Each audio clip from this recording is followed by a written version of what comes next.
Hi, the purpose of this video is to show how to use Google Earth Engine to use latitude and longitude values that are contained in a CSV file to extract values from pixels for imagery that is stored in Google Earth Engine. So if you're not familiar with Google Earth Engine, the first thing you have to do is get an account through your Google account, your personal Google account. You can find this online if you just look up Google Earth Engine account or go to this website, code.earthengine.google.com. It will probably prompt you to get an account. The second thing you need to know is that basically the code editor is the most common way to access some of the more advanced code. It has several components. This side panel here is sort of like a little library or table of contents of the things you have available to you. There are scripts that you or others have written. There's the documentation, and you can search in the documentation for certain keywords to understand how the code works. And then there are assets. Assets are images that you've uploaded or other data, such as the CSV file, which you've uploaded, which you can then start to use inside Google Earth Engine. This middle part is the code editing interface where you just type in, and this code you could use JavaScript, which is just a way to interact with the Google Earth Engine software using JavaScript. And then over here we have different components of what happens once you run the JavaScript. So for example, there's an inspector where you can click inside an image and it will tell you what the pixel value is for the different maps that you've got loaded. There's a console which will show you, it's kind of like it tells you the results of the queries or of the code that you run here, and then there are certain tasks.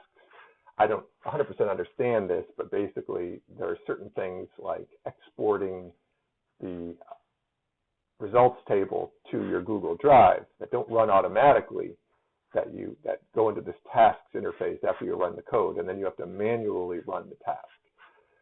So I am not a Google Earth Engine expert. I'm self-taught, so there might be certain things that I'm doing that are a little clunky, but this is what I do and this is how it works.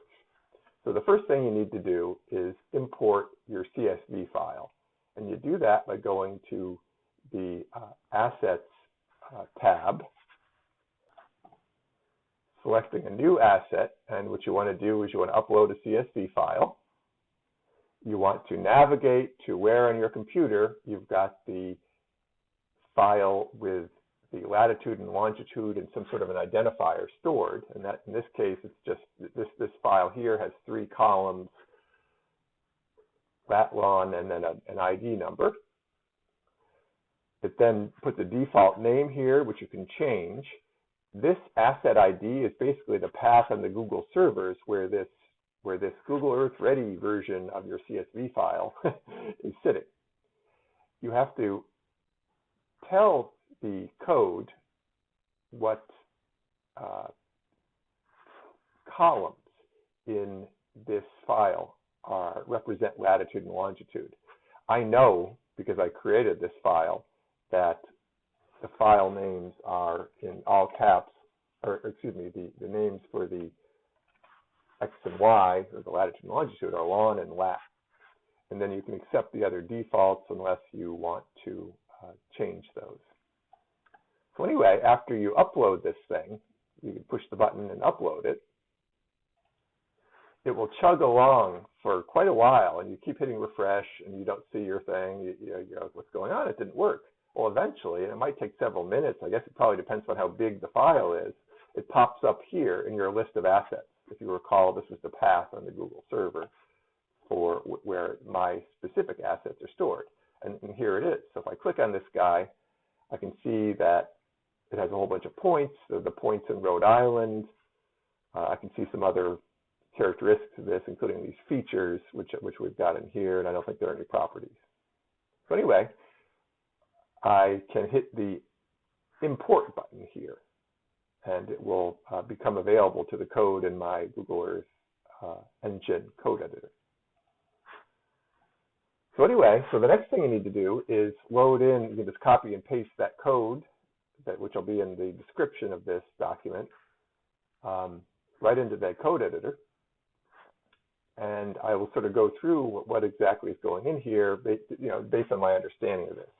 So here we're setting up a variable, which is called, in this case, dataset, which is an image collection. This thing is referring to the NLCD, National Land Cover Dataset, which is a 30-meter map where each pixel has a value of different land cover classes: forest, non-forest, water. It also has several other layers, which are separate bands, separate layers for each location, which is percent tree cover, or percent canopy cover, percent impervious, and some other things. So that's what this image collection, this asset is that's stored on the Google servers. This is already by default there. You just need to reference it.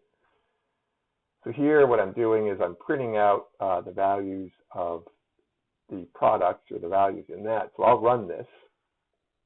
And we'll go to the console here. And let's see here.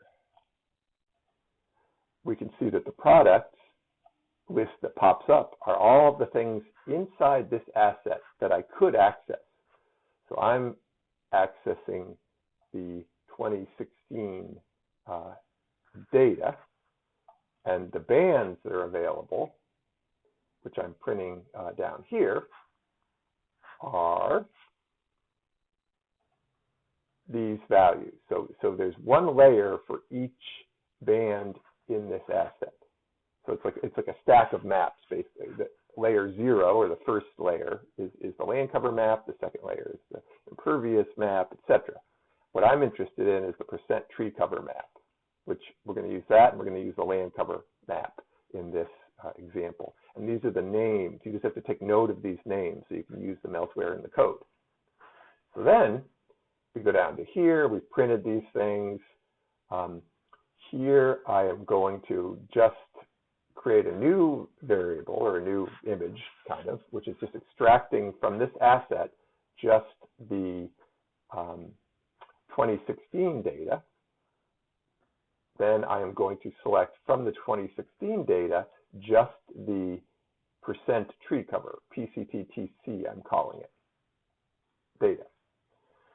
So then I'm saying, okay, here's what I'm centering my map view down here on this location, which I think is the center of the country, and I'm going to add the layer just to look at it. So I subset out of that NLCD product this percent tree cover item, and I'm drawing it here. And what does that look like?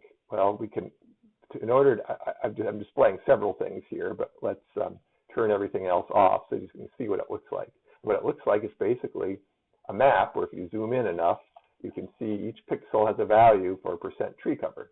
And if you click on it, if you go to the inspector and you click on a pixel, you can ignore all the other ones loaded. But the real thing here is this percent tree cover of the canopy cover map, which is 48. 48% tree cover is the value for that pixel.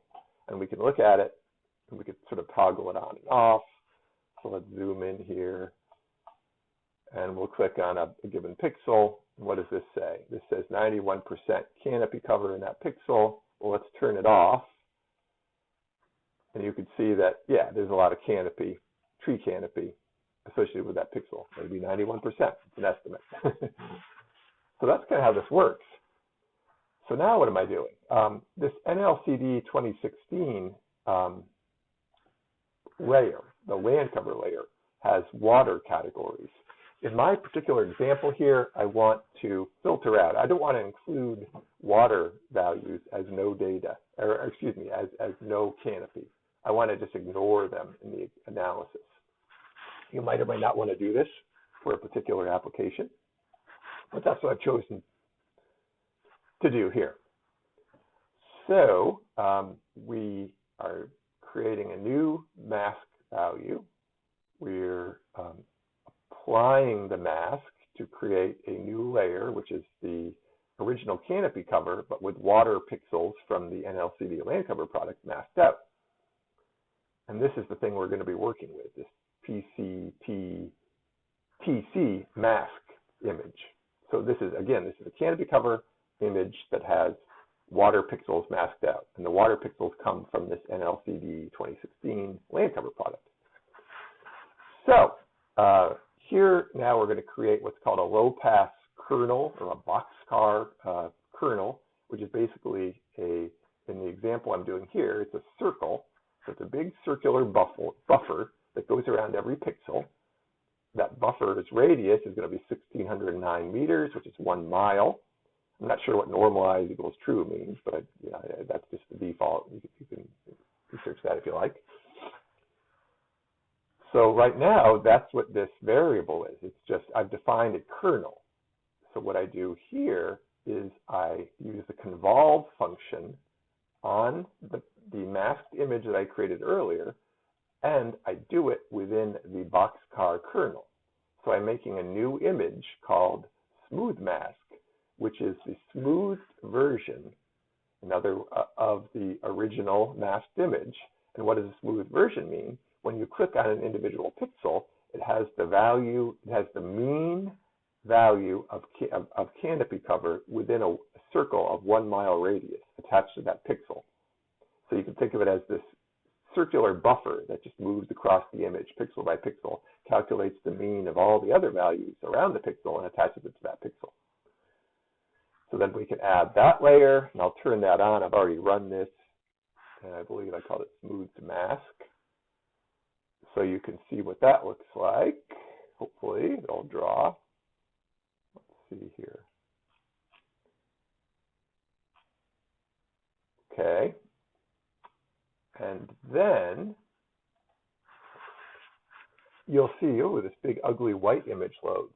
Well, let's click on this big ugly white image and see what's going on. We'll click at this pixel location, and we'll go to the inspector. So we see the canopy cover for that pixel has a value of 30% canopy cover. The smooth mask image has a value of 35%. Well, what does that 35% mean? It means that the average canopy cover in a 1 mile radius circle around that pixel I just clicked on is 35%. So the individual pixel is 30, but there are a gajillion other pixels in there, and the average of those values inside that kernel, and the average of those values is 35. So now we've added that layer, that smooth mask layer that I created to my map, which I just showed you. Now we run this, and this is something you have to edit. So this is the CSV file that I imported and I discussed earlier in this video. But basically, so you'll have to change this to whatever name, whatever state or set of XY locations you've previously loaded. And here we can add those points, and let's look at that. We add them to the map, and if we scroll down here, you'll see that around Rhode Island, there's a big blob of points that get added. And we'll turn, there they are. And this is, again, it's just for your own ability to look at them and kind of see what's going on. These are the points, the XY locations that I loaded with my CSV file. That's what this does. We want to get the names of the layer. This is just a double check, which I'm going to need in the next part of the function. I'm going to get the band names. And then I'm going to run this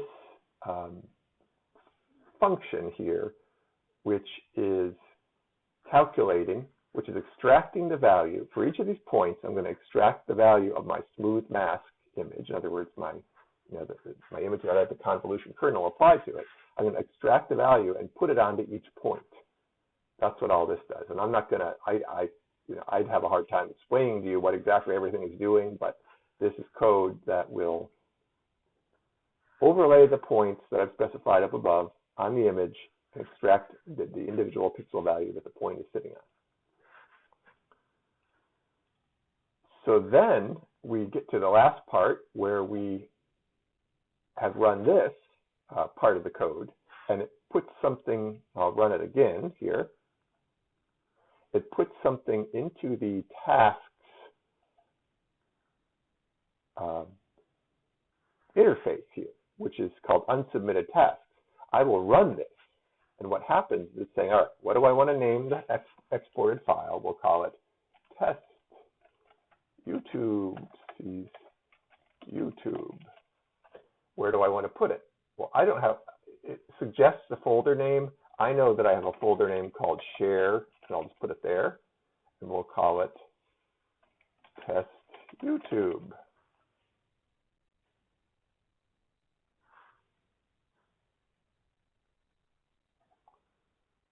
And we will run it. And you see that I've renamed my my task so it's more clear. And I see that it's running here because this little gear is turning. Now, for a very large data set, it will run for a long time. But what you just have to do is wait. You can get up and come back an hour later, and maybe it'll still be chugging if you have many, many thousands of points. Point is, eventually, it will pop up in your share folder. So you go to your Google Drive, you go to the share folder where you told it to put it. And this is an earlier run I did of this. So we can open it up, and you see, oh, this is ugly. I'm going to open it with Google Sheets, or you could download it. But just so you know what we're looking at here, I'll just open it in Google Sheets. You can download it as an Excel file. So what have we got here? This is just a number, a system index number, and I don't know how it populates this. It's, there's probably some meaning to it, or you could probably change the format of that. But all I know is that what I care about is this value, which is for this point that we're talking about, which is this point which was in my original data. This is the percent canopy cover of that smooth map. And this is the plot identifier that I had previously used. So everything should be in the same order as I originally uploaded it, and I should be able to simply just merge this with my CSV file. And what I have is for each XY location, I have the value of the smooth percent canopy cover. And we can still, this just finished running. So if we go back to my drive, we'll see that file will have uploaded into my drive. So I'll just refresh this, and there it is. It's the same file, the same thing we just looked at. So what you need to do is, based on this code, you can change the input file. So instead of using the NLCD, you could use digital elevation model or some other image that has a continuous value, because again, what I'm doing here is I'm calculating a mean. This convolute function that I was using is calculating a mean within that kernel. But you can use the same structure to summarize any other continuous raster, and you can adapt the code to tabulate different counts of different pixel values for a categorical raster. That's all I have to say.